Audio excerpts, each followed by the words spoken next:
하나님 아버지 감사드립니다.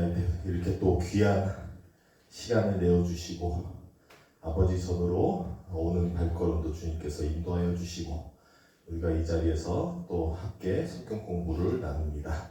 주님 이 부족한 종으로 함께 나누는 내용들을 통하여서 우리가 하나님께 더욱 가까워질 수 있는 기회를 주님 우리께 허락하여 주시고 또 우리의 또 배우는 것들을 통하여서 하나님의 말씀과 또 하나님 아버지를 이해하는 데에 조금 더 가까이 다가갈 수 있게 하여 주시옵소서. 주님께 감사드리며 예수님의 이름으로 기도드립니다. 아멘. 네, 몇 가지 광고부터 말씀을 드리자면 그 첫 번째로는 제가 사과를 드리고 싶은 부분이 있습니다. 그 자료와 이런 것들을 준비하면서도 보면은 제가 오타가 많아요. 그래서 오타도 많고 그래서 그 부분도 죄송스럽고 한데 또 조금 양해를 부탁드리는 부분도 뭐가 있냐면 두 가지인 거죠. 하나는 이제 제가 외국에서 오래 살다 온 부분도 있어요. 20년을 외국에서 살다 보니까 초등학교 2학년 때부터는 제가 다 영어로 공부해왔거든요. 그러니까 이제 한국말이 서툰 부분이 많이 있어요. 특별히 제가 어려운 부분들이 한자와 이제 같이 연결된 뭐 사자성어 뭐 이런 것들 또는 이제 그런 이제 한국어에 아직도 어색한 부분이 많이 있어요. 크게 티가 안 나는다고 하면은 너무나 감사드리지만 보면 이제 고급 용어를 사용을 못하고 초등학생 용어예요. 초등학교까지 거의 한국말 배우고 갔기 때문에 그래서 그런 부분도 있고 또 하나 어려운 부분은 뭐냐면 이제 저도 공부할 때 주로 이제 영어와 한국말 둘 다 보다 보니까 용어에 있어서 어려운 점이 있어요. 특별히 용어들 중에서 이름들 같은 경우는 더더욱 어려워요.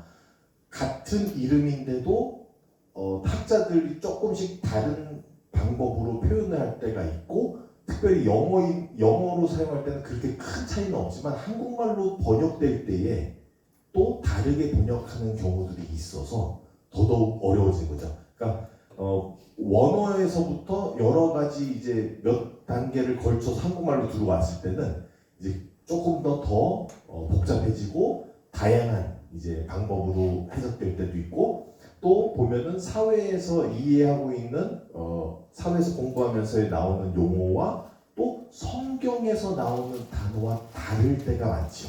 그러니까 하나의 예를 들자면 바사는 이제 성경에서 나오는 용어지만 이제 한국에서도 많이 이제 바뀌면서 현대 사회로 페르시아라고 더 가까이 하죠. 그리고 영어에서도 자체도 이제 퍼시아라고 하는데 그런 부분에서 용어라는 게 굉장히 어려워요. 그러다 보니까 그런 부분에서도 조금의 오차도 있고 할 수 있다라는 부분을 조금 이해해 주시고 갔으면 좋겠습니다. 그래서 언어적인 부분 또 제가 실수 많이 하는 부분들 이해해 주시면서 갔으면 좋겠습니다. 또 오늘 제가 준비하면서 PPT가 저희가 스크린이 크다 보니까 눈이 부시다는 말씀들을 하셨어요.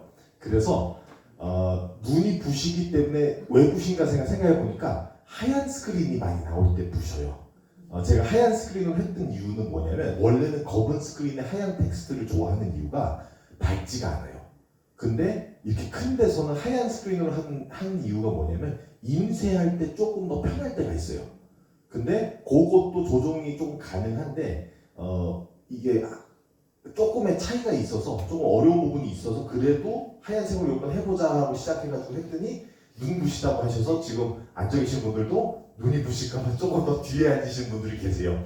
그래서 그 부분에서 제가 지난주 거 리뷰할 때는 이제 하얀색이겠지만 앞으로 그래도 최대한 좀 더 검은 스크린으로 해서 나아가 보도록 하겠습니다. 눈이 좀 더 덜 아플 수 있게 해보도록 하겠습니다.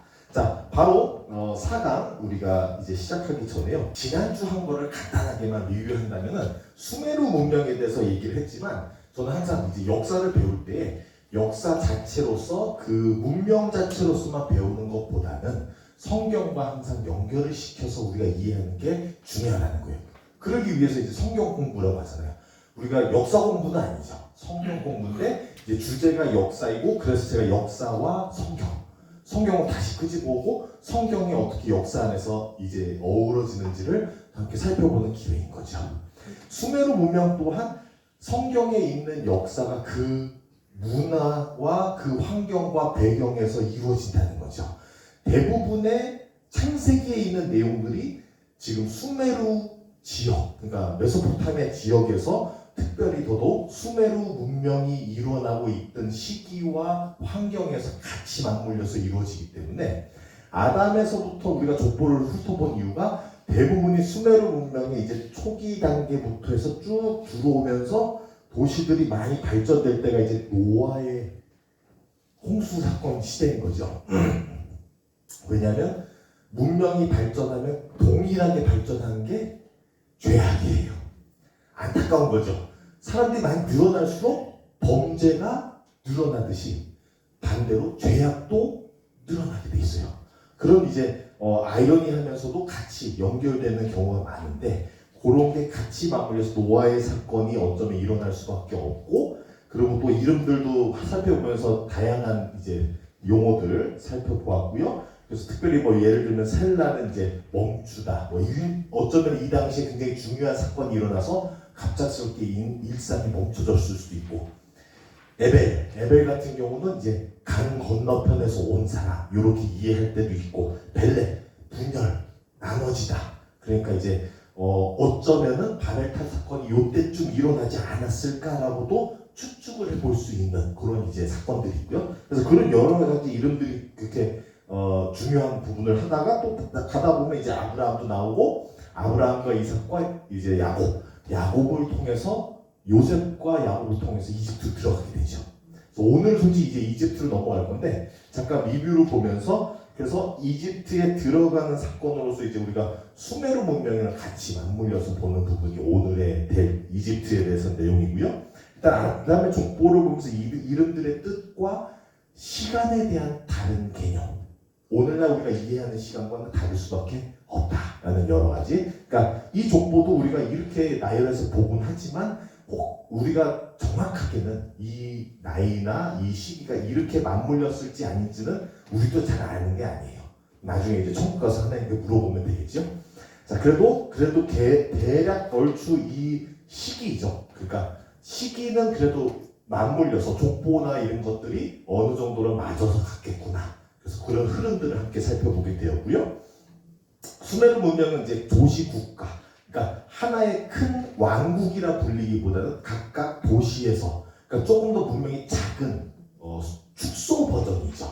작은 버전으로 도시 국가라는 데서부터 농업이 발전되고 솔직히 이제 천문학, 그러니까 음력, 그 시기를 알아야 이제 계절을 알고 계절을 알아야 농사를 짓는데 도움이 되고 그리고 농사를 위한 이제 수로를 파고 창고를 짓고 이제 그걸 다 세부한 수학과 언어와 이런 이제 여러 가지 발전했다고 말씀드렸고요. 또 그런 것들로 인해서 이제 무역이 발전되기 위한 이제 바퀴와 도로와 이런 것들이 일어나고 돈, 경제, 화폐 이런 게 생기고 그리고 이제 기본적인 이런 도로와 이 시스템이 다 갖춰지는 게 이제 인프라이고요. 그러면서 또 보면은 종교적인 부분들은 언제나 문명이 시작할 때 같이 맞물려 들어올 때가 많아요. 그만큼 인간은 불안성을 갖고 있고 어떻게 보면 또 신을 찾고자 하는 그런 성향도 있다라고도 볼 수 있고 그런 이제 여러 가지 요소들 두려움과 불안정함 그것도 우리가 컨트롤하지 못하는 세상에 대한 물질적인 부분들에 있어서 날씨나 기후, 땅, 토지 뭐 여러 가지를 통해서 하나하나 신격화해서 신들이 생겨나는 그래서 이제 투영하는 방면으로 종교들도 생겨났구나 라는 부분도 우리는 살펴보게 되었습니다. 그러니까 이제 또 신전 같은 경우 이제 피라미드를 쌓죠. 이제 그 당시에는 아무래도 좀 더 네모나게 이제 그 탑식으로 그래서 계단식으로 지어지는 이제 신전과 또 예술 주로 예술은 종교와 많이 관련될 수밖에 없어요. 그리고 또 이제 갈수록 보면 뭐냐면 문명이 자라면서 이런 문화적인 예술적인 부분들이 이제 같이 나오는 거는 어느 정도 먹고 살기가 좋구나. 어느 정도 먹고 살기가 해결되니까 이런 부분이 발전되는 거고 그리고 그런 부분에서 예술은 종교적인 부분과 환경적인 부분 그러니까 역사 또한 우리가 어떻게 살펴보면 남은 예술품, 유물들이 주로 예술인 거예요. 그 예술을 통해서 자기의 역사를 기록하고, 좀 이따도 이집트 보면서 잠깐 나올 건데요. 유물이, 그러니까 뭐 도자기, 항아리, 뭐 여러 가지가 보면 그게, 또는 벽화 이런 것들이 다 역사를 그려내고 있어요. 신기하게도. 그래서 그런 부분으로서 예술들이 이제 대부분의 사회를 반영해주고 역사를 보여주고 또 종교를 보여주고 있다라는 부분들. 또 음악도 보면은 악기도 그러고 여러 가지 발전이 이제 종교적인 부분과 또 농사하면서 음악도 생기고 여러 가지 같이 맞물려서 들어오는 부분. 그리고 철학이라 했을 때는 길가메시라고 했죠, 우리가. 그런 문학들, 언어, 그 글이 발전되다 보니까 글로 인해서 우리가 전달할 수 있는 메시지가 생기고, 그 메시지 안에서 먹고 살기가 어느 정도 되니까 깊은 의미들을 가지고 다루죠. 길가메시를 보면 그냥 문학이 아니라 그 안에서의 도덕적인 사상과 또는 친구는 무엇인지, 또 삶은 무엇인지, 그리고 영생은 무엇인지, 영생을 쫓아가고 있는 사람의 모습도 보여지고, 이런 다양한 주제들을 통해서 철학이라는 게 발전되는 거죠. 그러니까 생각같이 우리가 굉장히 고대 문명이라 해가지고 아무것도 몰랐을 거야가 아니라, 이미 인간이라는 것 자체는 그러한 여러 가지를 생각하고, 우리는 무언가 의미를 찾고 종교를 신을 찾고 여러 가지의 모습들, 인간의 모습들이 이미 고대 사회에서도 다 보여지고 있다는 것이죠. 그래서 이제 수메르 문명을 얘기를 했고, 그다음 아까 말씀드린 것 같이 문명이 이제 도시국가가 커지고 문명이 커지다 보면은 죄악이라는 게 같이 그 안에서 있게 되고, 그래서 이제 홍수나 노아의 홍수, 바벨탑 사건 같은 또 하나의 철학과 같은 우리에게 있어서 뭐냐면, 도덕이라는 게 실종된 사회에서는 홍수나 바벨탑으로 인해서 이제 우리에게 교훈을 주는 거죠. 예를 들면 한국에서도, 그리고 어느 문화도 다 똑같아요. 아이들에게 해주는 아기들 이야기들 있잖아요. 저도 알기로 이제 호랑이랑 꽃감 이야기 이런 것들 왜 해줘요? 왜 해주냐면 이런 걸로 인해서 아이들에게 교훈을 주는 거죠. 교훈을 줌으로써 아이들에게 조심해야 되는 것과 우리가 또 해야 되는 여러 가지들을 살펴주고 가르쳐주는, 나름의 철학을 알려주는, 또는 사회의 질서를 알려주는 그런 것들이 바로 이러한 이야기들인 거예요. 그러니까 성경 이야기도 똑같아요. 홍수 이야기나 바벨탑 사건 이야기나 이런 게 왜 들어가져 있냐? 우리의 종교에, 우리 신앙에 있어서는 굉장히 중요한 이야기들을 하고 있어요. 문명의 발전으로 인해서 들어오는 죄악과 그거에 대해서 하나님이 죄악을 사랑한다? 아니죠. 죄악은 분명해도 죽음으로 간다. 그런 무서운 이야기들을 통해서 우리에게 경고와, 또 어릴 때 우리가 생각해보면 어린아이가 뭘 알겠어요? 어린아이 때부터 이제 도덕을 가르쳐주죠. 돼, 안 돼. 주로 이제 어린아이는 모르는 경우가 많기 때문에 뭐가 많이 나와요? 안 돼가 많이 나오죠. 똑같은 거예요.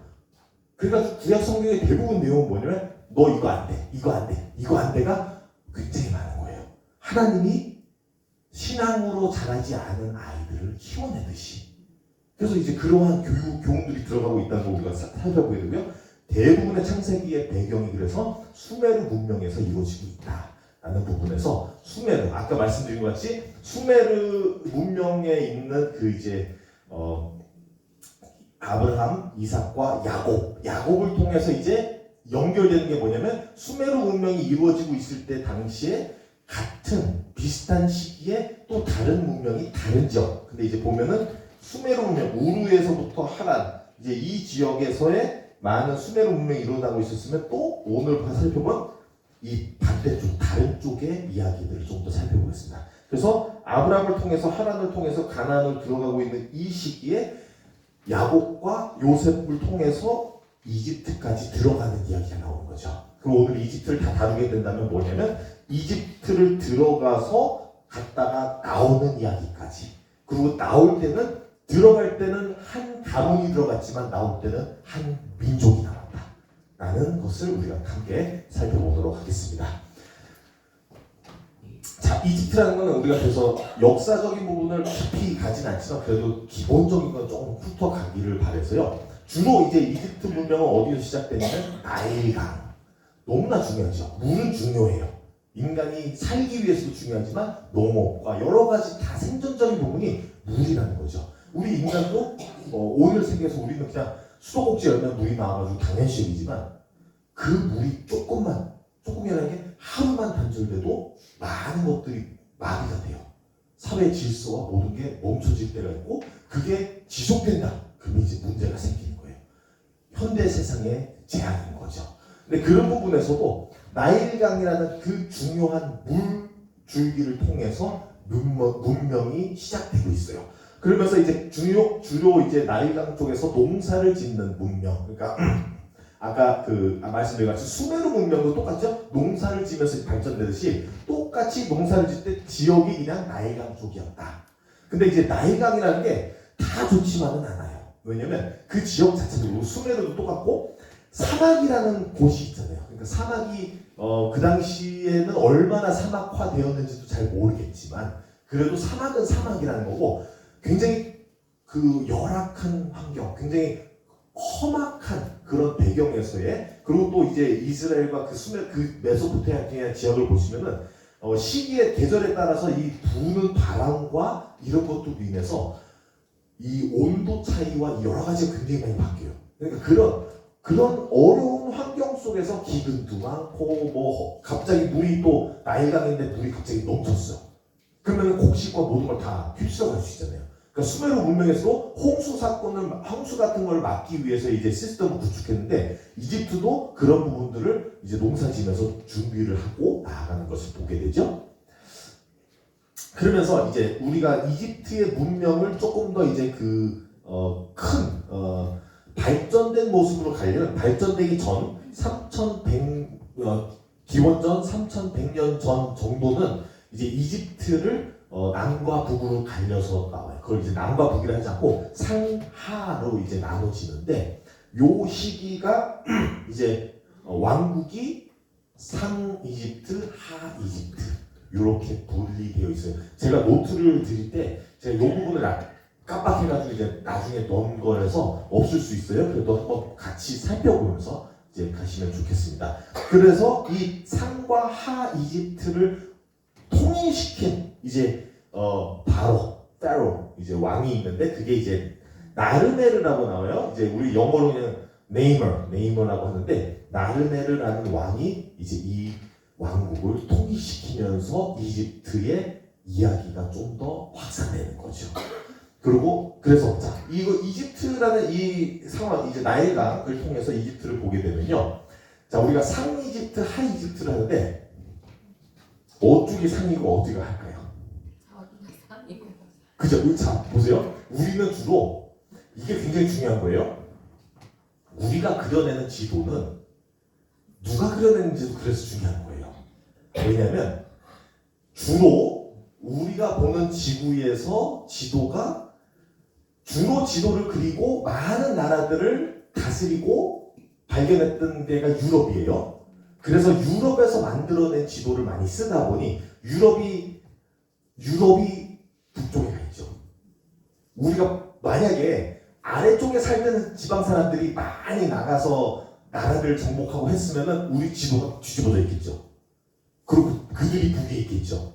자, 그래서 우리가 이해하는 부분으로서 주로 이제 동서남북이 오늘날 우리가 이해하는 방법이라서 요 그대로 동서남북에 맞춰서 왔지만 강은 어디로 흘러요? 높은 데서 아래로 이렇게 흘러요. 그러면 어디예요? 상 이집트, 하 이집트예요. 그래서 이제 이런 부분 상과 하 이렇게 그리고 이들은 또 상과 하로 나눠져서 이제 자란 거죠. 그러니까 나일강을 타면서 문명이 사람들이 그러니까 좁게 지내는 것보다는 필요시 조금씩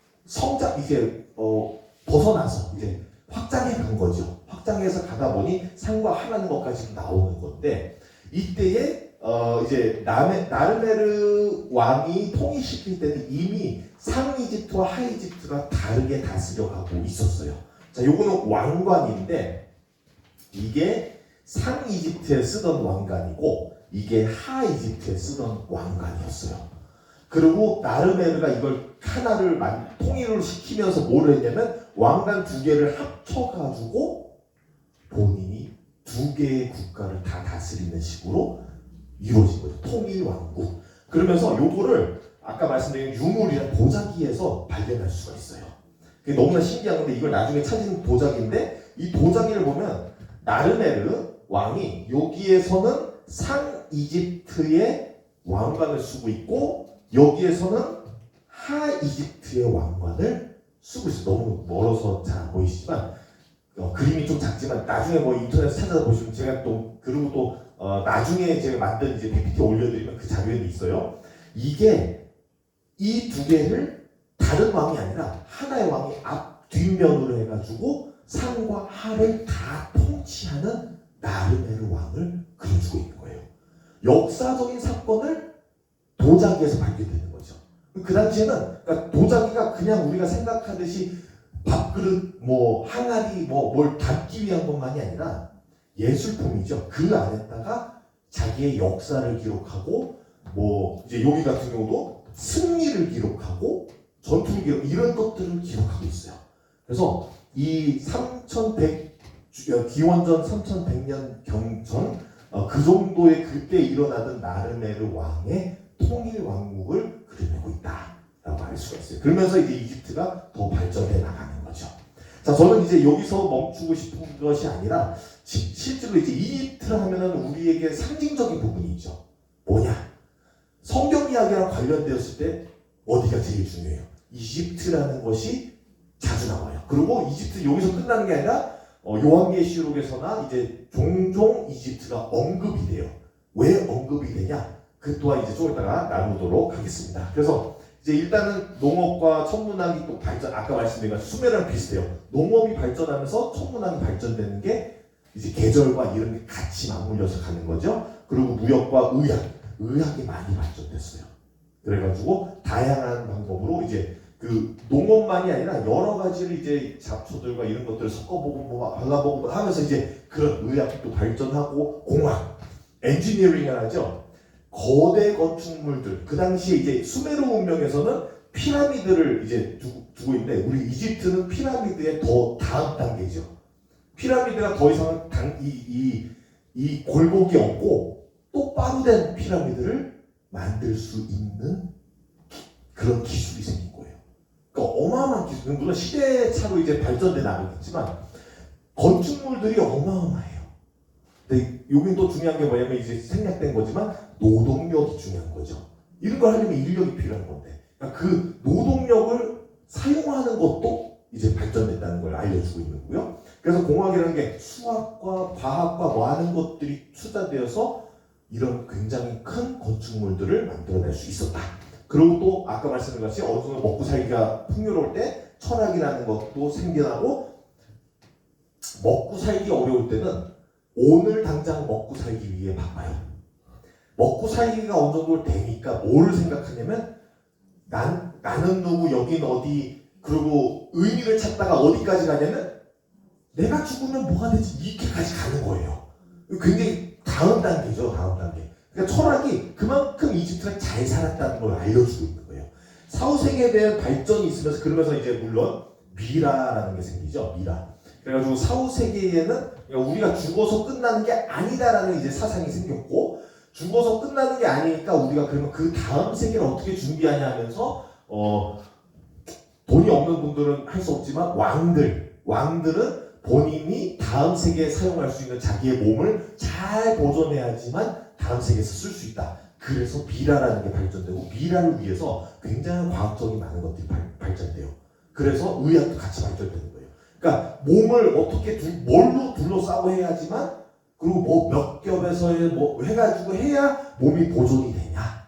그래서 미라는 보면은 굉장히 오랜 세월 몇천 년 후에 찾았는데도 불구하고 그걸 뜯어보면은 몸이 부패가 그렇게까지 그냥 놔뒀으면 그냥 뼈다구만 있는 게 뭔가 붙어 있는 거예요.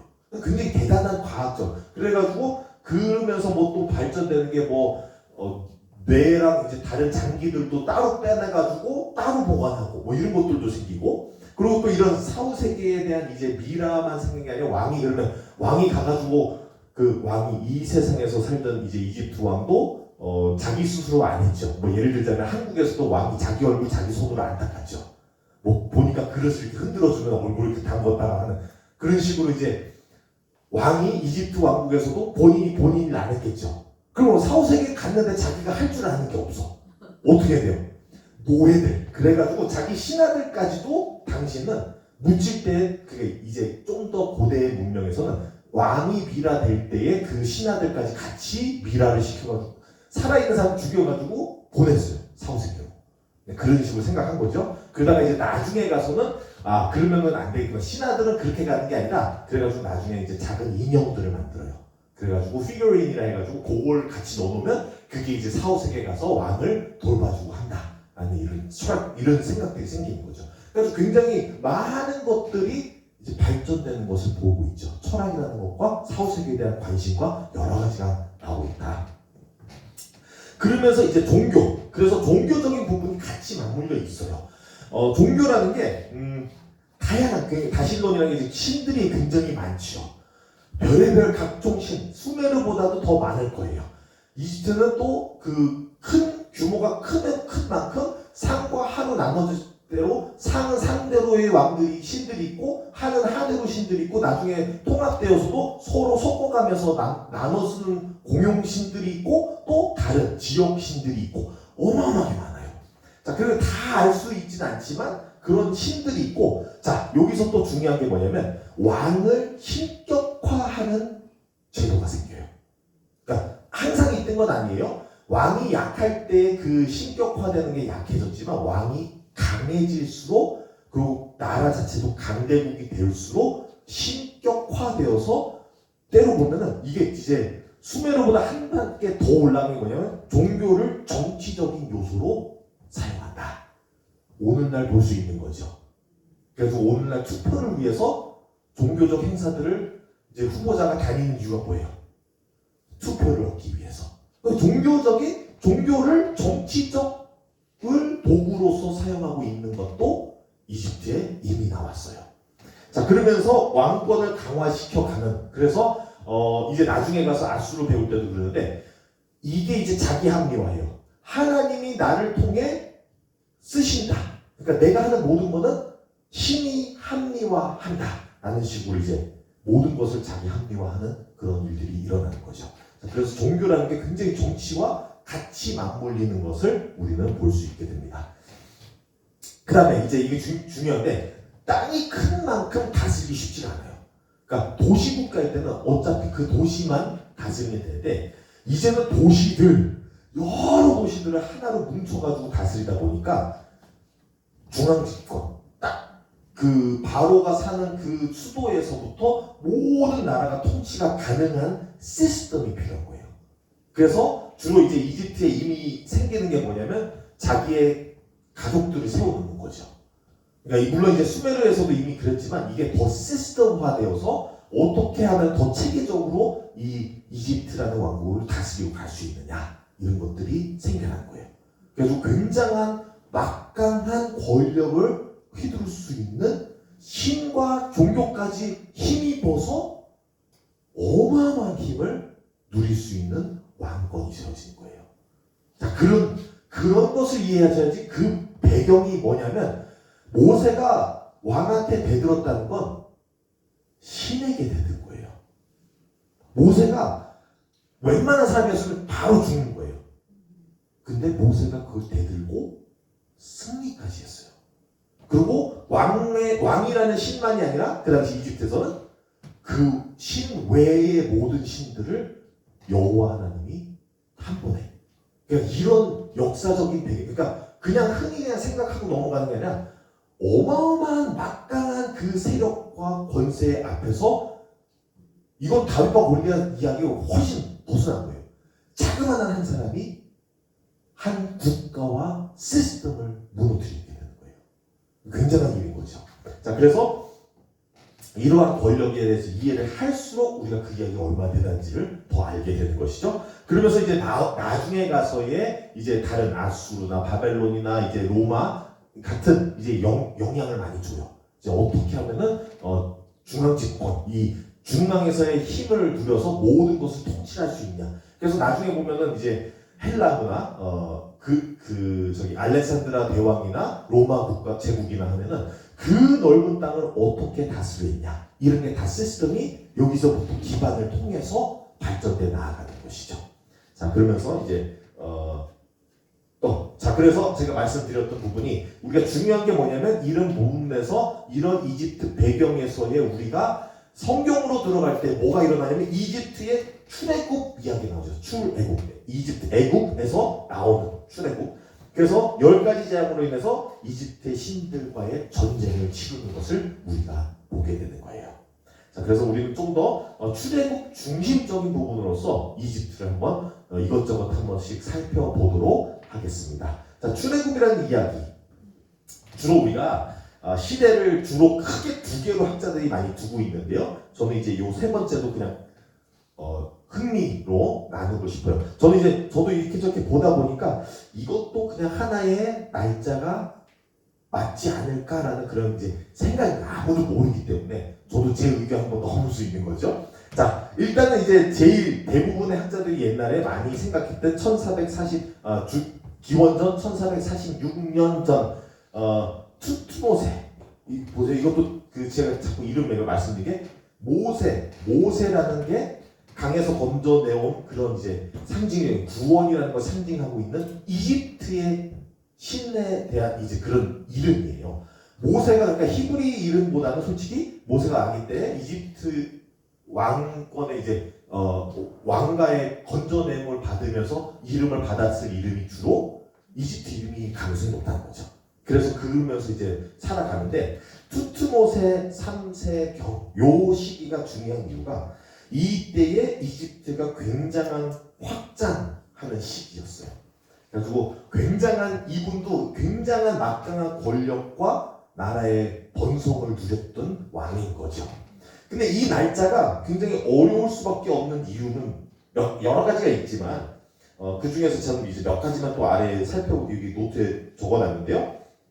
첫 번째로는 물론 모든 걸 다 기록에만 할 수 없지만 일단은 기록상 아들들 그러니까 왕가가 자기 자녀들 기록 안 하는 경우는 별로 없어요. 기록을 했지만 잃어버렸을 수도 있겠지만 투트모세 같은 경우는 자기의 맏아들, 그러니까 이게 우리가 그 출애굽 이야기랑 같이 맞물려 봐야 되잖아요.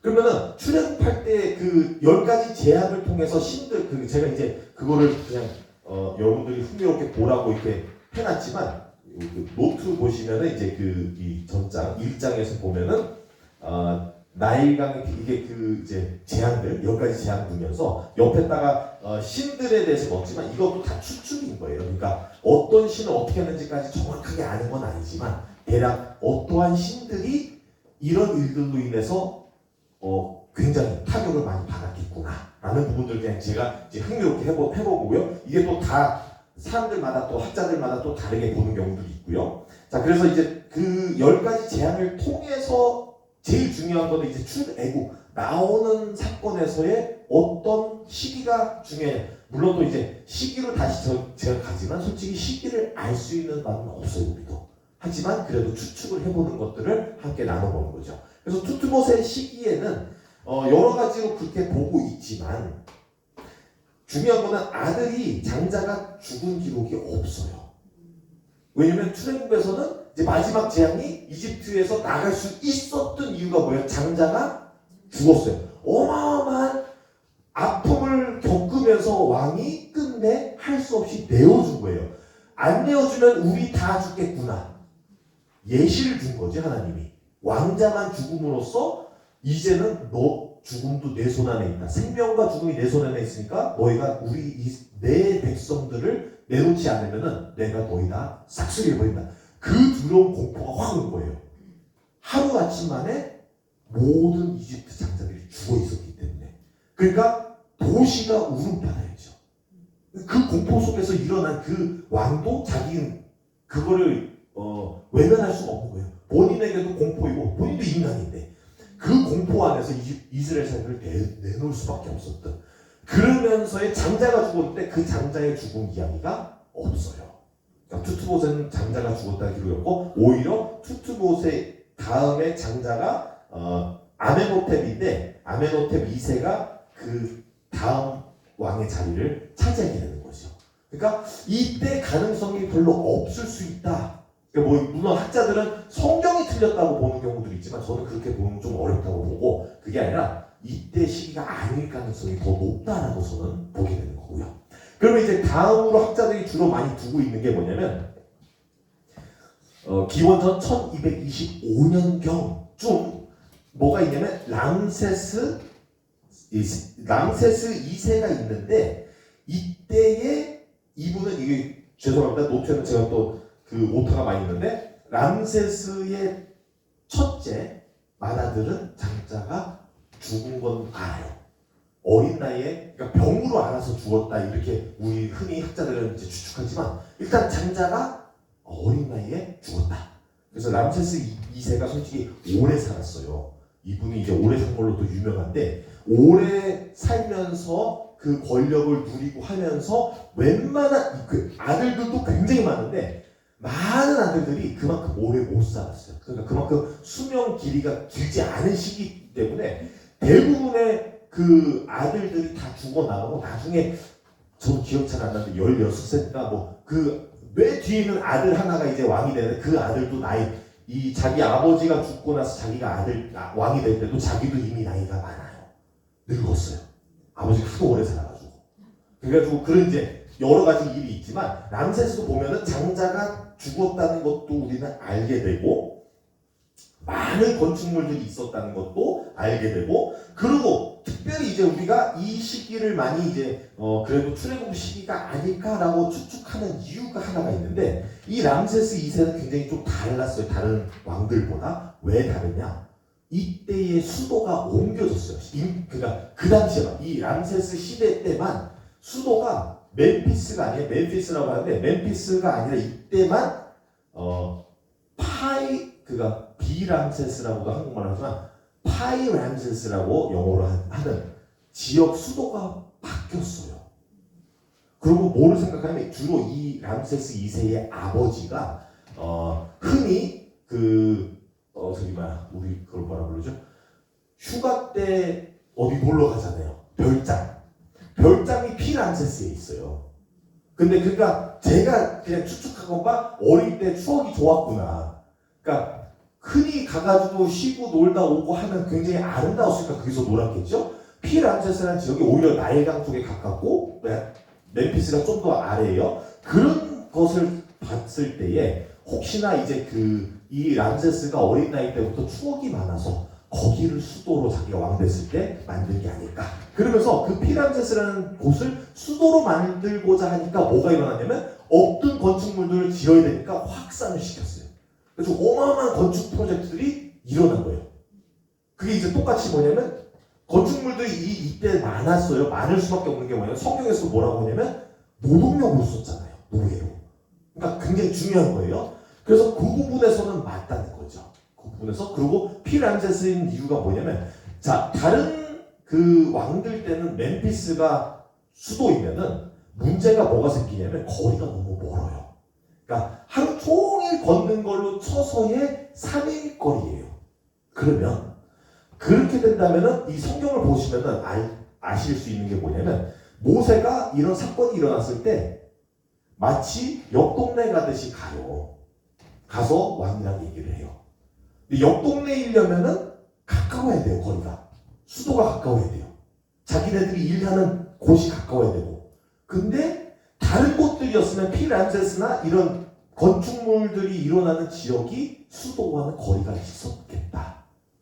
그러면은 어디든지 할지라도 최소 1일에서 3일 정도 걸려가지고 걸어갔더라면 바로바로 왕이랑 이 소통이 안 되는 거죠. 소통을 하기 위해서 나 떠날게 하고 다음날 도착해야 돼요. 아니면 그 며칠 후에.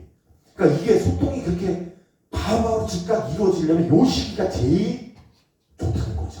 건축물이 일어나는 피람세스, 성경에서 람세스 그 지역에서 일어나면서 같이 빨리빨리 왕에게 가서 허락을 받을 수 있는. 그래서 그런 부분들을 많이 보고 있는데 문제가 또 있어요. 문제가 제가 이제 먼저 말씀을 좀 이렇게 나누면서 하는데 자 아까 말씀드린 피람세스랑 멤피스예요. 이게 지금 대략 100에서 120km 차이예요. 요렇게 봤을 때 그냥 하루 종일 밤새고 걸어야 3일 동안 해서 도착을 할 수도 있다.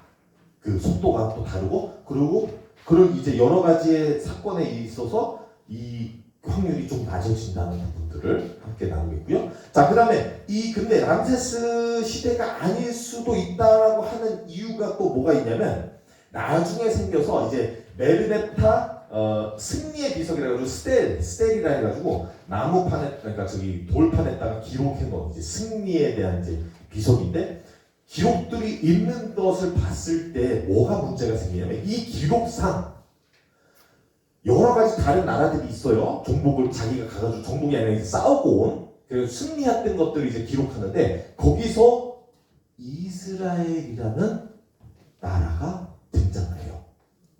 요때. 근데 이 스텝이 이제 이때쯤 이 시기로 맞춰서 나가는데 그러기 위해서는 이 람세스 2세가 살던 시기랑 그리고 이스라엘이라는 국가가 이미 어느 정도로 정착된 거랑은 시기가 너무 짧다는 거예요.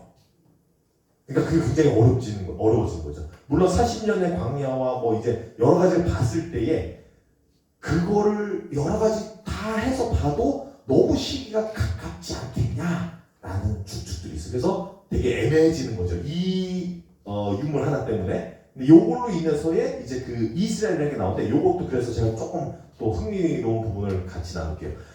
메르네타 승리의 비석에서는 이게 이스라엘이라고 나오는 거예요. 뭐냐면 나오죠? 늦네? 시르이알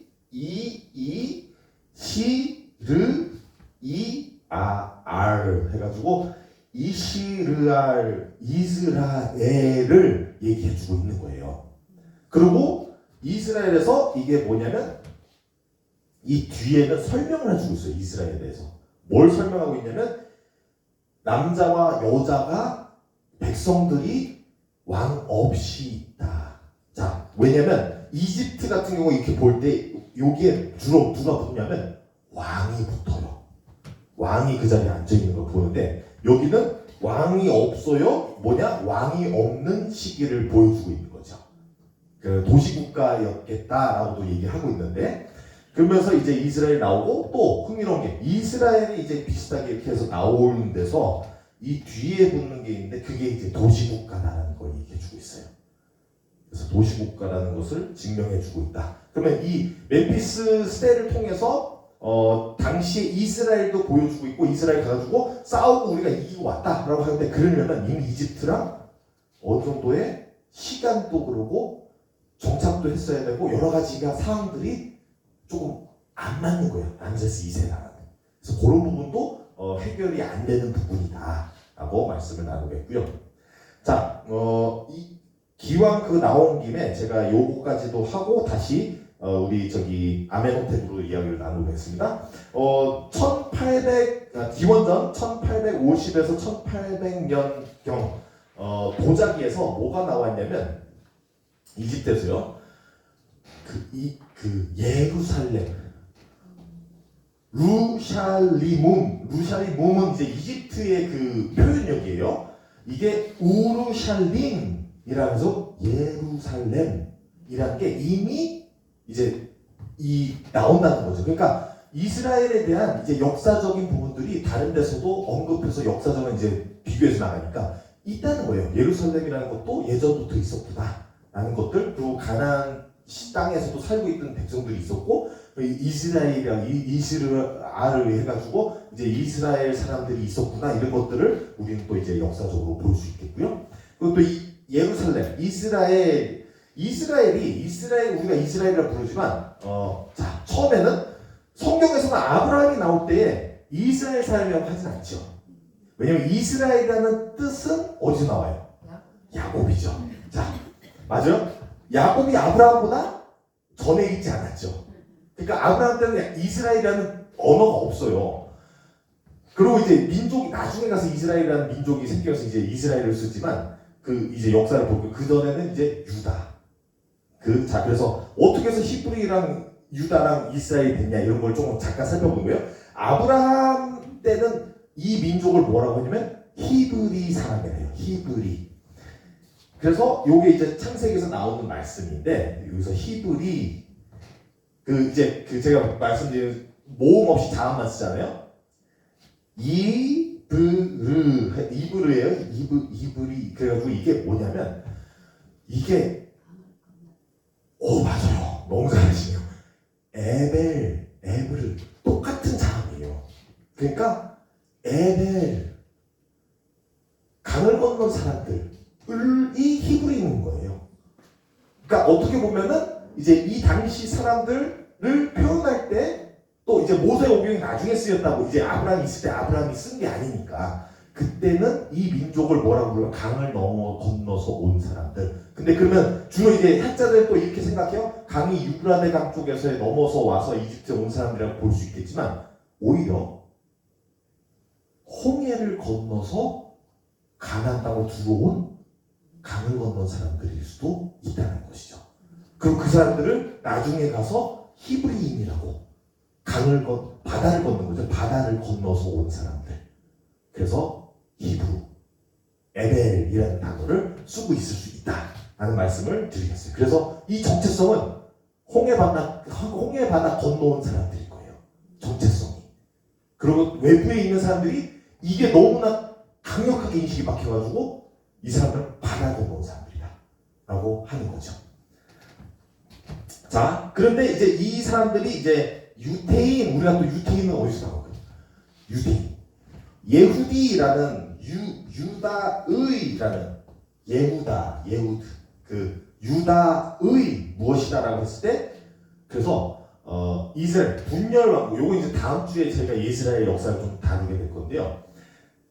통일왕국 시대 때가 있었지만 분열왕국이 되면서 북을 이스라엘이라고 부르고 우리는 남을 유다라고 부르잖아요. 근데 이제 물론 이제 나중에 보면 이제 그래도 수도로 이제 부를 때도 있어요. 그래서 예루살렘이라고 부르고 사마리아라고 부르기도 하고 여러 가지 이제 있는데 그 중에서 살아남은 그러니까 이스라엘의 전통과 역사와 모든 것이 살아남은 생존하는 곳이 어디예요? 유다인 거죠.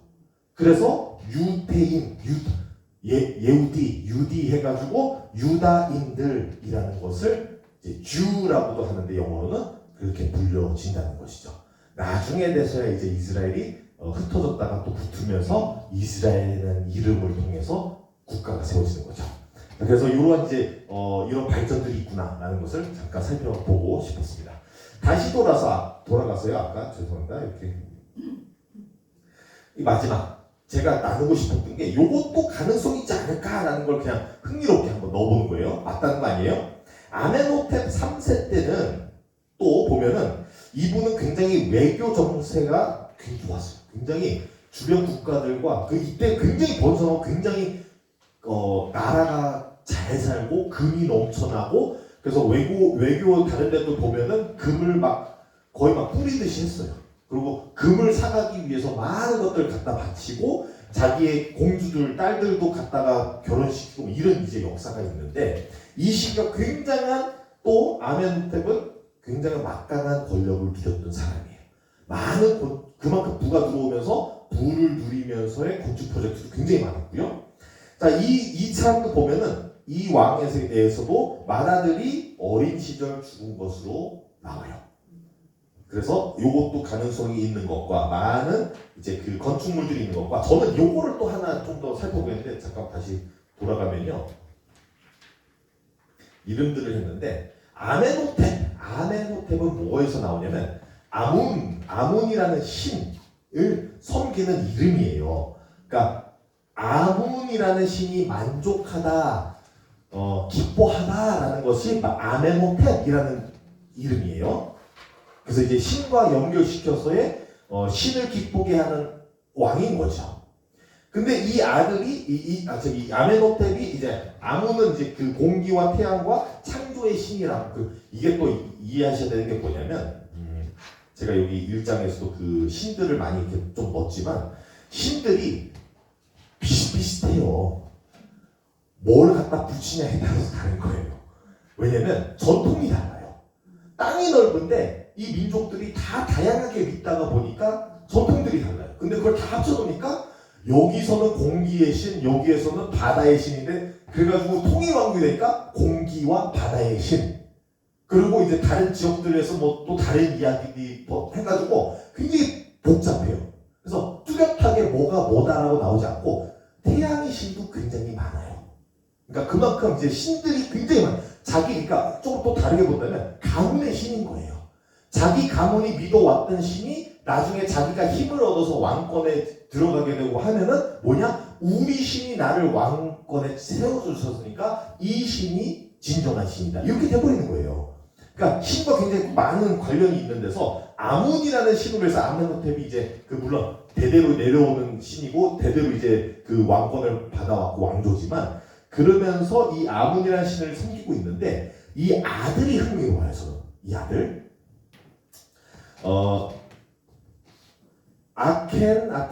아케나텐이라는 이름을 갖게 되는데 아케나텐은 아텐 신을 이제 효력이 있다, 능력이 있다. 아텐이라는 신을 좀 더. 근데 이제 아텐이 이게 또 뭐냐면 아텐, 아톤, 아툼 뭐 이제 이름들이 비슷비슷하면서 다 동일한 이제 신인데 다양한 전통들로 인해서 다 이름들도 조금씩 다르고 해요. 지역마다 조금씩 다르고. 근데 이때 뭐냐면 아케나텐이라는 이 아멘호텝의 아들은 이 굉장히 독특해요.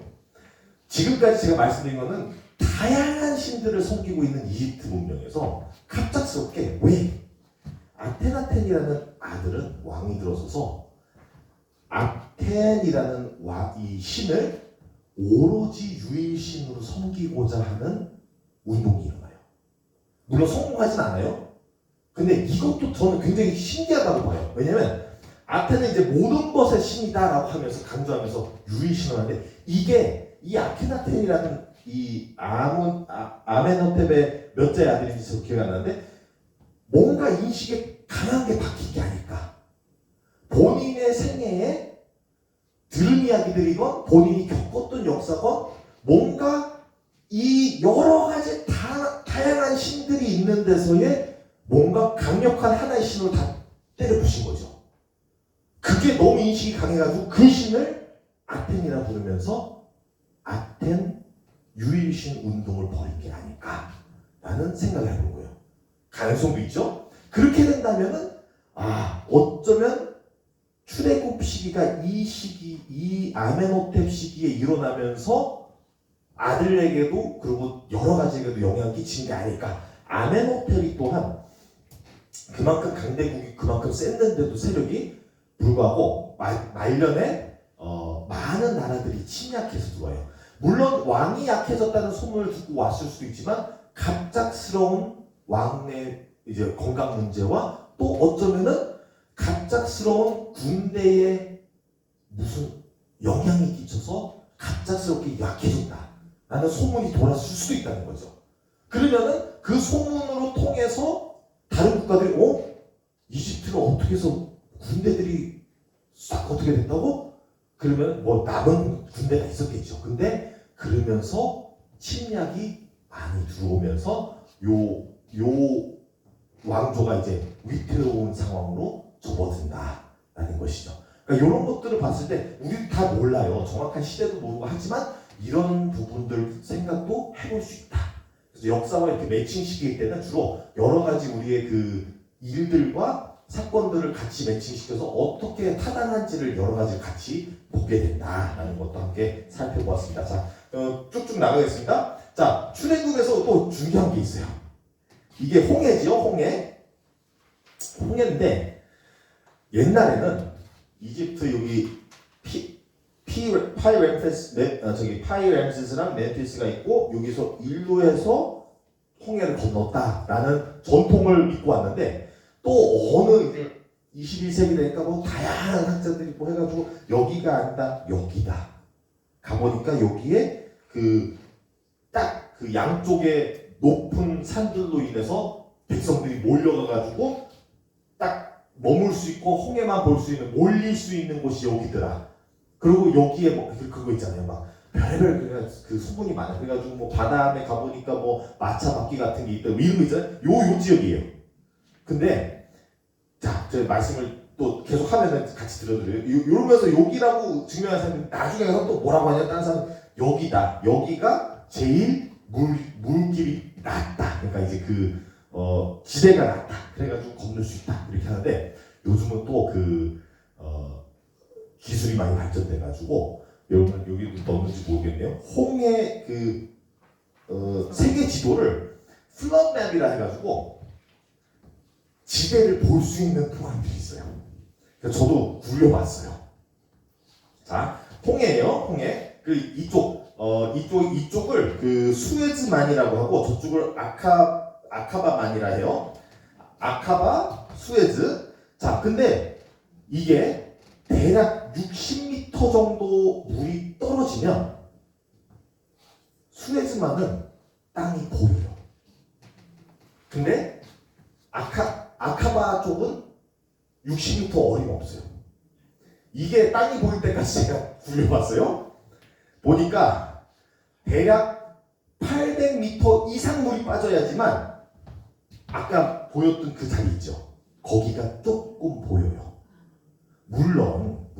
근데 이제 요게 어느 정도냐, 이게 제가 말씀드린 60m와 이게 800m 얘기하니까 잘 이해 못 하실 수 있는데 이게 롯데타워예요. 500m. 롯데타워 보시면 알죠? 얼마나 높은지. 롯데타워와 말도 안 되게끔 800m라는 이제 브루즈 할리파라는 이제 있는데 여기서의 이 빌딩이 이상의 물이 빠져야 땅이 간신히 보이는 지역인 거예요. 물론 하나님이 물을 얼마나 뺄 수 있는지는 능력이 있으신 분 맞아요.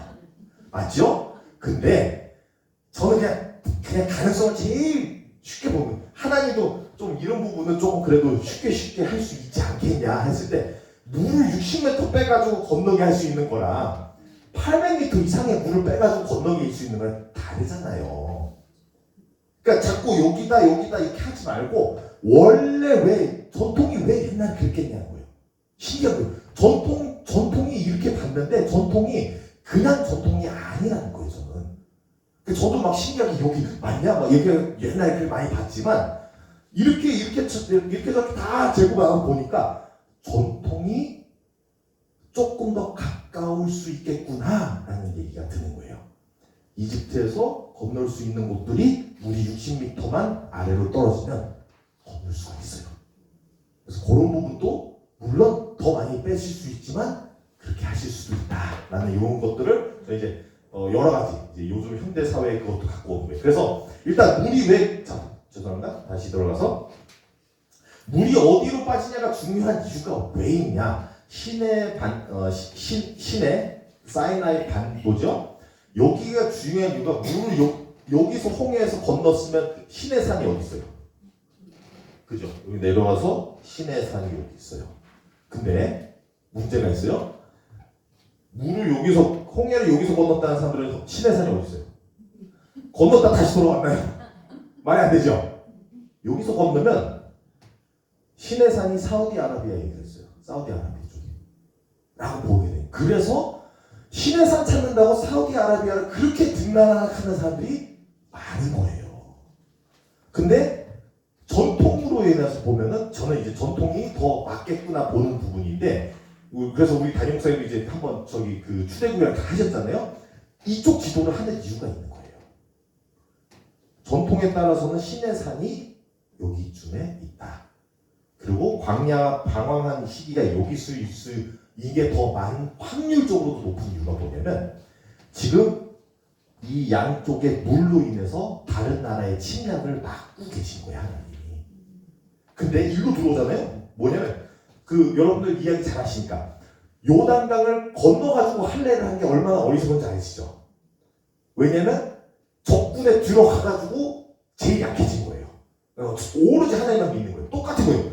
왜 굳이 적군 안에 들어가가지고 쉽게 할 수 있는데 적군한테 보호받으면서 방황할 수 있는데 굳이 적군이 강한 쪽에서 들어가가지고 하게 되는 거예요. 말이 안 되는 거예요. 그래서 전통이 오히려 하나님이 돌리시더라도 광야에서 돌리시는 게 여기가 더 가능성이 높을 수 있는 게 보호막 안에서 광야에서만 한다고 해서 하나님이 딱 버리신 게 아니라는 거예요. 하나님이 그래도 보호하면서 그 안에서 돌리고 여기 이상 벗어나지 않아요. 왜 벗어나지 않아요? 강대국들이 기다리고 있어요. 그리고 이집트에서 벗어난 이후도 역사상 제가 볼 때는 많은 나라들이 이집트랑 계속 싸우고 있어요. 들어가서 침공하고 막 하는데 금을 갖기 위해서 거기에 치이지 않으려 하려면은 조용한 광야에서 도는 게 안전하겠구나. 그러면서 하나님의 법을 배우는 게 좋겠구나 라고 생각이 드는 거예요. 그래서 시내산이 어디 있는지가 중요해져 버릴 수밖에 없는 게 어디를 걷느냐. 자, 그 다음에 쭉쭉 갈게요. 제가 이 모습을 갖고 온 게 뭐냐면 벌써 그림부터 나오네. 성막이라는 걸 우리가 이제 그래서 이집트에서 나온 이제 모세와의 백성들 시내산에서 이제 십계명을 받고 율법을 받고 또 저기 성막을 짓는 그런 이제 내용도 받고 해서 내려와서 다 짓는데 이게 뭐냐? 이게 성막은 아니죠? 이게 이스라엘 성전의 모습인 거예요. 뭐가 비슷하지 않아요? 제가 보여드릴게요. 성막이에요 이게. 성막 굉장히 심플한, 그러니까 축소, 요약, 본인데 비슷해요. 뜰이 있고 성소와 지성소 모양으로 들어가요. 그죠? 그러니까 이게 베껴왔다라고만 우리가 보면 안 되고 여러 가지의 그 배경을 벗어나지는 않고 거기서의 하나님이 감명과 감동을 주시면서, 그러니까 지난번에 말씀드렸죠. 신학이라는 것이 시대에 벗어나지 않아요. 그 시대와 그 역사와 그 문화에서 나오는 거예요. 그러면서 그 신학이라는 게 뭐냐면 그 시대를 이해할 수 있는 하나님의 시각으로 우리의 삶을 보는 거예요. 그러면 모세도 똑같아요. 자기가 아는 것 안에서의 시각으로서 하나님을 발견하고 나갈 때에 이런 게 나오는 거예요. 베꼈다고만 보면 안 돼요. 그 시대 그 문화를 알려주고 있는 거예요. 하지만 비슷한 것도 있으면서 또 고유한 전통적인 것들이 새로운 것들이 나오기도 한다는 것이죠. 이런 차이점들도 있다. 이런 공통점들도 있다는 거 우리가 발견해야 되고요. 또 제가 이렇게 말씀드리면은 우리 현대 사회는 워낙 세계가 작아지니까 다양한 문화의 다양한 사람들이 다 우리가 보고 살기 때문에 이런 입장으로 봤을 때 놀래요. 우리는 왜 놀라냐면 비슷하다고 너무나. 동일한 부분에 있어서 놀래요. 이 당시 사람들은 뭘 놀랬겠냐면 다른 걸 갖고 놀랐을 거예요. 왜? 문화가 달라요. 오로지 알고 있던 문화에서 알고 있던 방식만 나와야 되는데 이때 당시에 전혀 몰라보는 성전이, 하나님을 모시는 성전이 이렇게 단순할 수가 있어요? 생각해보세요. 그만한 부와 그만한 능력을 과시하는 나라들은 하나님, 신을 모실 때 어떻게 모시겠어요? 천막에 모시지 않죠. 근데 이 민족은 너무 놀라운 거예요. 말도 안 되는 일을 하고 있어요. 이거 들어보지도 못한 거예요. 그러니까 뭐냐면 우리는 오늘 시대에서 동일한 비슷한 것만 많이 보이지만 이 시기 때는 비슷한 것 밖에 나올 수밖에 없는 데서 다른 게 나온 거예요. 이렇게 차이점을 봐야 돼요. 오늘은 우리 시각으로만 성경을 보면 안 되는 이유가 그거예요. 우리 시각에서 보면 자꾸 오해를 하는 거예요. 그래가지고 전에도 이제 말씀드렸던 십계명 같은 경우는 그 하므라비 코드나 이런 데서의 영향을 받았을 수 있다 이런 얘기하지만 새로운 게 나온 게 오히려 이상한 거예요. 다른 게 나온 게. 근데 거기서 그러니까 변질이 아니라 요약된, 그리고 축소되고 또 십계명이 다른 게, 다른 하므라비 코드가 그 당시와 다른 게 하나님을 섬기는 방법, 하나님을 법적으로 섬기는 것. 법은 사람과 사람이 쓰는 걸로 나오거든요. 근데 왜 법적으로? 이런 부분들이 좀 차이점들이 있는 거죠. 그러니까 이런 것들로 인해서 우리는 그 당시 문화에서 하나님이 주신 다른 것들이 나올 수 있겠구나, 나왔다라는 것을 우리가 봐야 돼요. 동일한 부분, 베꼈다고 하는 게 아니라 다른 게 나온 거예요. 그 당시 문화를 봤을 때는. 자, 성막도 비슷해요. 죄송합니다. 성막이 아니라 이제 모세가 시내산에 올라가가지고 40일 동안 안 보이자 백성들이 이제 아론에게 와가지고 뭘 만들어달래요? 금송아지 만들어요. 요게 아마도 제일 비슷하게 생긴 모습이 아닐까. 아론도 전혀 모르는 걸 만들어내진 않았을 거예요. 어디서 가져왔겠냐면 제일 비슷한 게 뭐냐면 프타라는 신이보다는 신의 환생, 신들의 환생. 신이 이제 육체화돼서 육신돼서 이 세상으로 오는 게 푸타라는 것을 통해서 온다라고 생각했을 때가 있었어요. 그 이집트 문화에서. 근데 그래서 저 생각한 거예요. 여기 푸타라는 건 이제 또 독수리 날개가 이렇게 뒤에 이렇게 새겨지게 돼 있거든요. 그래서 독수리는 주로 이제 수메르 문명부터 해서 아수르까지 다 이어지는 게 뭐냐면 보호의 신이랑 굉장히 많이 매칭이 돼 있는 거고요. 근데 이 왜 푸타를 썼을까라는 그 생각도 저 해보는데, 왜냐면 강력한 신들 있잖아요. 그 태양의 신, 아톤, 아까 말씀드린 거 여러 가지 있는데 왜 하필 이 신을 했을까 했을 때 이스라엘이 뭘 겪었어요? 이집트 신들 왕창 다 무너지는 거 봤죠? 이들에게 필요한 건 뭐예요? 부활인 거예요. 신이 다시 부활했다 라는 신이 필요한 거예요. 우리가 주로 소라해가지고 그 번성의 신으로 착각할 때가 있는데, 그건 추후에 만들어진 이제 부여된 의미들이지만, 소가 중요했던 게 이게 뭐냐면 그 당시 이집트 문화에서는 푸타라고 해서 신이 환생하는 과정을 이들도 알고 있었을 텐데, 이 환생을 해야 무너진 신들이 다시 돌아올 거 아니에요. 그런 여러 가지 다른 생각으로서 이 푸타를 쓴 게 아닐까라고 생각을 해보는 거예요. 그래서 그게 나중에 가가지고 또 나중에 다음 주에 다룰 건데, 여로보암 때 금송아지를 또 만들죠. 그 금송아지는 솔직히 푸타에서 나온 게 아니라 어디서 나왔어요? 이 신의 산 아래서 아론에게서 나온 게 맞죠. 근데 이건 어디서 나왔어요? 이집트에서 나온 게 맞아요. 그러니까 이제 그런 전통의 전통. 그러니까 여로보암도 뭘 했겠어요? 신을 만들려는데 다양한 걸 만들 수 있죠. 근데 자기가 접근할 수 있는 성서상 기록에 남아있던 건 뭐예요? 기록이 요게 남아있었죠. 아론이 신의 산 아래서 만든. 그래서 본인도 요게 너희의 신이다 라고 하게 되는 거예요. 똑같이. 그래서 그런 게 위험한 거예요. 이런 그러니까 이제 한 번의 실수로 인해서 다음에 반복되는 부분들, 여러 가지 이제 그런 또 반복될 수밖에, 알고 익숙한 것에 또 매이는 것들, 이런 여러 가지가 같이 맞물려 있는데, 자 그래서 이런 것도 한번 보고 있고요. 향이라는 것도 중요한 게 뭐냐면, 우리가 이제 그 성막 안에서도 보면은 성소에서도 그러고 향을 피우죠. 이제 향이라는 기도가 상달된다라는 건데, 새롭게만 된 게 아니라 이집트에서 똑같이 성전에서도 그렇게 향을 피웠어요. 그래가지고 신들에게 향기롭게 그게 이제 전통은 똑같아요. 우리가 알아야 되는 건 누구에게냐라는 게 중요한 거예요. 그러니까 나만 장군도 그러잖아요. 자기가 이제 다시 돌아가서 아람 이제 신들을 섬기고 해야 되는데, 왕을 섬겨야 되는데, 자기는 이제 아람 신들과 왕을 섬겨야 되지만 자기는 누구에게 한다? 하나님께 한다. 여호와께.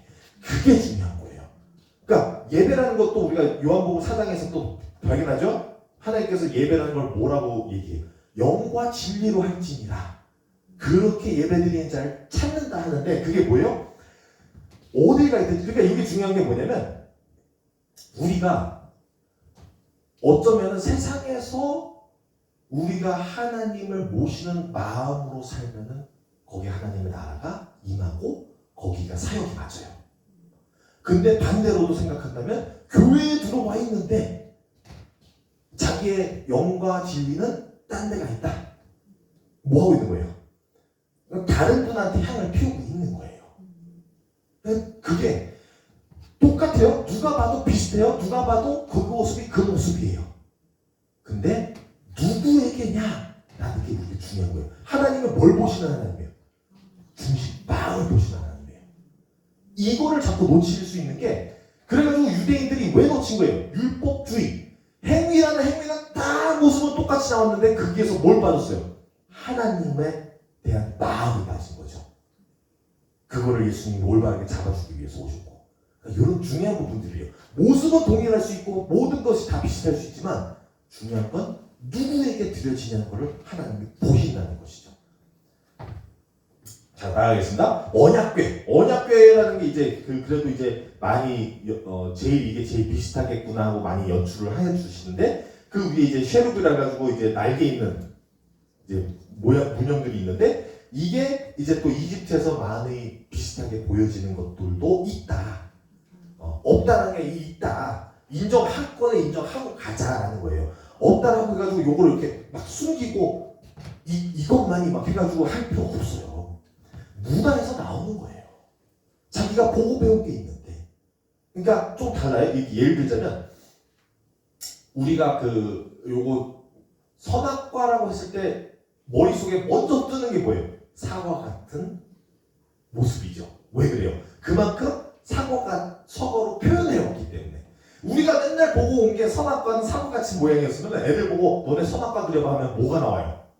사과가 나와요. 아이들에게 좀 달라요. 만약에 선악과를 계속 한 시대에 수박같이 그려왔어요? 아이들 보고 너네 선악과는 무슨 색이야 하면 어떻게 그려요?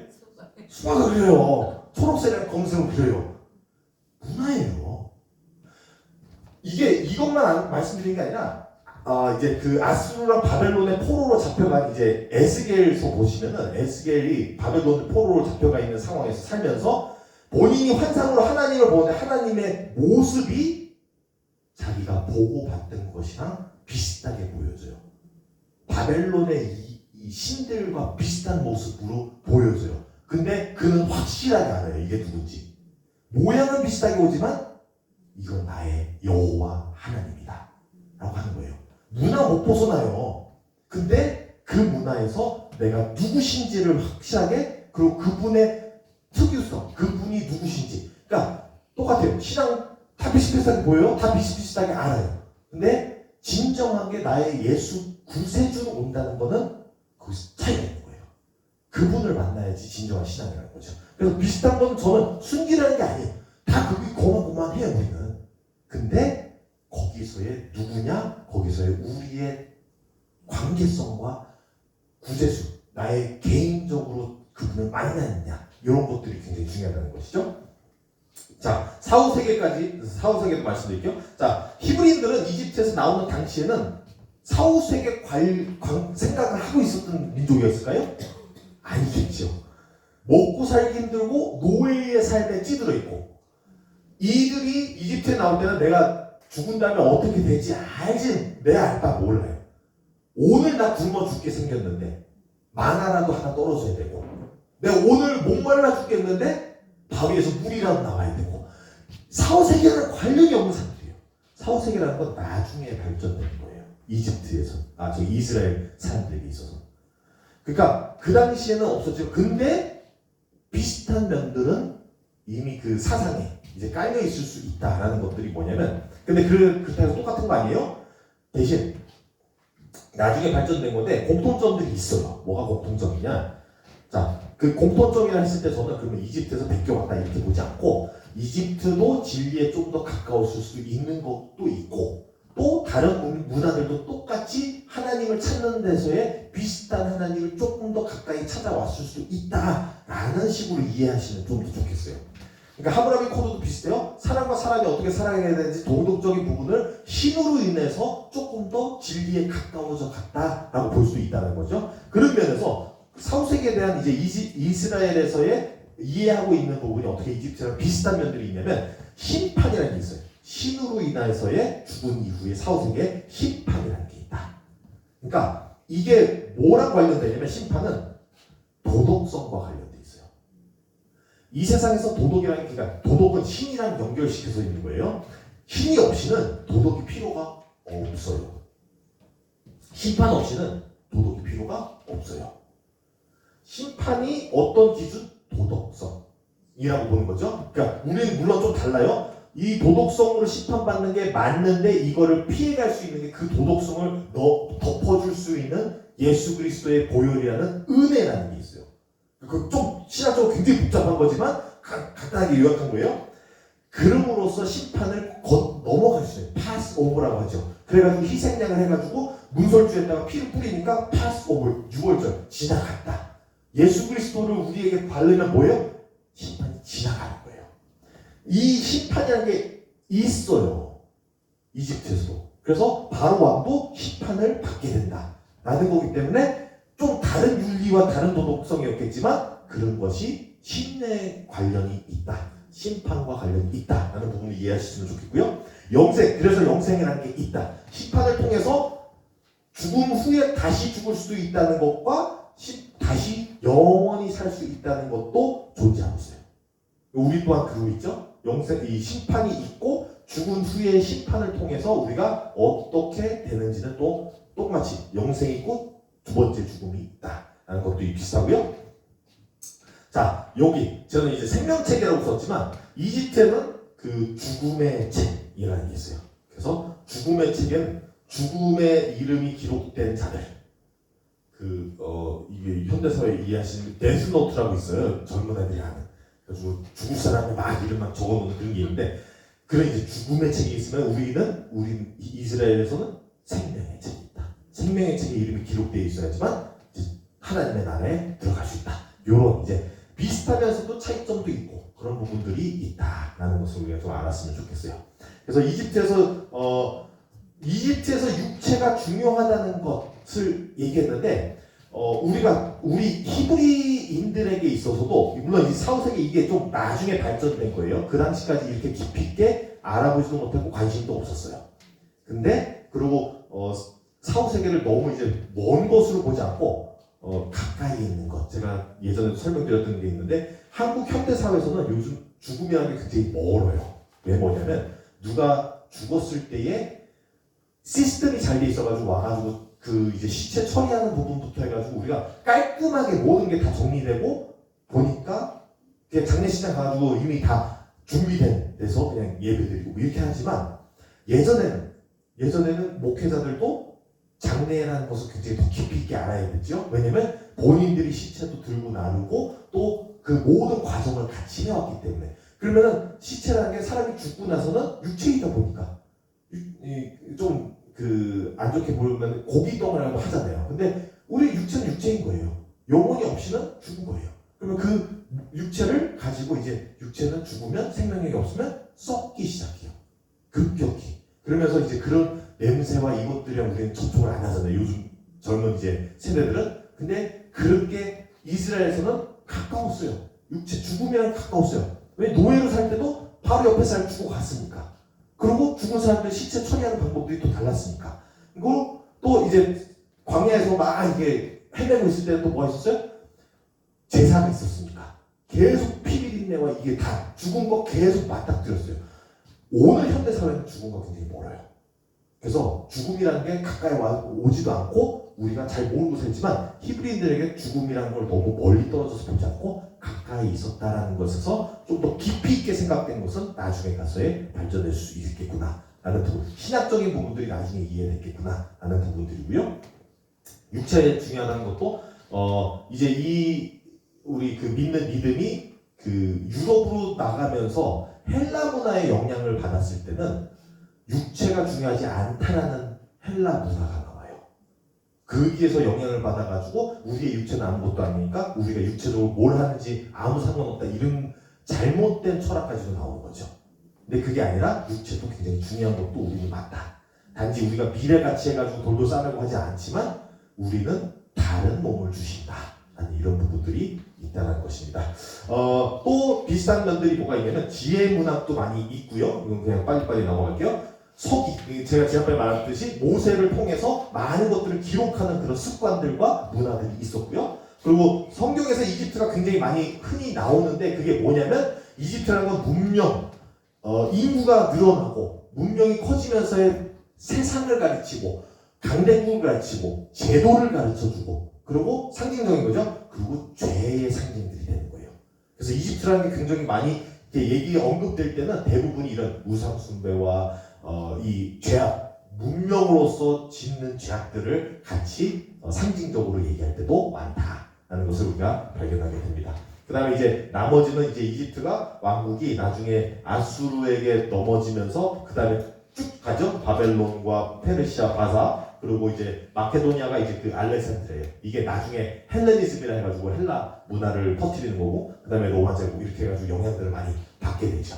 그래서 요거는 이러면서 이제 이집트가 쇠퇴하는 것들을 보게 되는 것이죠. 그래서 이집트의 왕국이 제일 컸다라고 보는 게 솔직히 이집트가 아니라 로마 제국까지 해가지고 부풀려 나왔던 왕국이 망하면서 갈라지고 해가지고 있던 솔직히 이제 요 때가 제일 컸죠. 마케도니아가 이제 알렉산드리아 죽고 나서 네 개로 분열되면서 프톨럼이라는 이제 제국으로서 그때에 제일 컸어요, 영향력이. 근데 그게 이집트라고 보기는 어렵고, 왜냐면 다스리는 사람들이 이제 가문이 좀 비슷하고 할 수 있겠지만 또 다른 부분도 있어요. 그래서 이집트는 그러한 성경과의 이 출애굽과의부터 굉장히 많이 친밀한 이런 여러 가지 이야기들을 두고 있고, 그런 데서의 많은 영향력도 우리가 이집트로서 받았구나, 이스라엘이. 그리고 그런 굉장한 문화와 문명과 이 신과 그런 권력에서의 이스라엘이라는 그 자그마한 쇠약한 민족이 빠져나올 수 있었다는 건 굉장한 어떻게도 오늘날 이해할 수가 없는 그러한 하나님의 강력한 능력의 이야기가 되겠습니다. 그래서 이런 이야기를 통해서 오늘은 이제 이집트와 성경 이야기, 그리고 거기서 나오는 걸 보게 되고요. 다음 주에는 이 나와서의 이스라엘이라는 나라가 세워지는 것과 가능하다면 뭐 그냥 주변에 있는 그 다른 세력들, 또 그냥 언급만 모압 이런 함께 언급하면서 또 이스라엘의 역사를 한번 살펴보고자 합니다. 함께 기도하겠습니다.